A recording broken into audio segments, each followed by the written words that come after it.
Chapter 69. Jeremy sat on the front windowsill of Mike's Market, finishing his sandwich. Craig cleaned the windows with a squeegee, having wolfed his down already. He was sweating in the blistering heat. Jeremy swallowed the last of his lunch and scrunched over to give Craig room to work. He saw a poster hanging on the inside of the window. It said, "Come to the carnival." "There's a carnival?" Jeremy asked. Craig ran the squeegee down the window. "Sure," he said. "It's at Johnson Memorial Hospital." Jeremy said, "I didn't know they had a carnival there." "They don't usually," Craig replied. "How do you know?" Jeremy asked. "Oh, he just thinks he knows everything."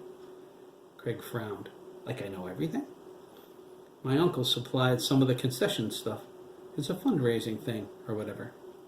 Jeremy grunted. He asked, "Want to go?" "To the carnival?" "No, Craig," Jeremy replied. "To the gynecologist." "That would be your brother." They laughed. Craig stopped washing and sat down next to him. "Sure, I'll go," he decided. He had a great reason why he should. "It might take your mind off Dan," Jeremy said, suggesting Craig's reason. "I think so. Who's going to take us?" "My mom will," Jeremy replied. He looked across the parking lot. Todd O'Connor rode by on his bicycle, heading toward Milliken Road. "You'd better leave my brother alone," Jeremy thought, since Craig worked tonight. "I have some money," Craig said, feeling his right pocket. "I'm giving some to Matt. It's my tip from Ms. Adler."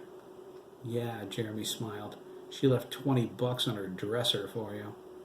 Craig retched. "That's disgusting." Jeremy agreed. He thought, who would even touch her? Gross. "Who would even touch her?" Craig asked. "Gross." Jeremy looked at him. "You want to ask anyone else to go?" "I don't care," Jeremy said. An idea struck him. "We could call Dabney." "Copeland?" Craig asked. "I know he's been acting weird lately, but he hates me." "I don't think that's changed." Jeremy shook his head. "He hates Max and Ricardo, too, and he was at their house yesterday." "What if Derek wants to go?" "Good question," Jeremy replied. He honestly didn't know. His curiosity was getting the better of him, though. "Chris works tonight, so he won't go. Dabney said I could call. Do you think I should ignore him?" Craig replied, "Nope. You can't do that to anybody. I just hope you know what you're getting us into." He went back to cleaning the windows. Jeremy stared off into space. What's going on with Dabney anyway, he wondered. What about Chris? He's got a crush on Dabs for real. I know Dabney's sorry for what happened at the pond, but what happens when he finds out how Chris feels? He won't get all homophobic, will he? God, I hope not. Then there was the matter of the taste of salami in his mouth. It was like that all the way through his ham and cheese sandwich. He swore he could still taste it every time he belched. Yuck. I don't understand how Craig can eat that stuff. Jeremy belched as if on cue, and then retched. He thought he was going to puke all over the sidewalk. Craig looked at him curiously.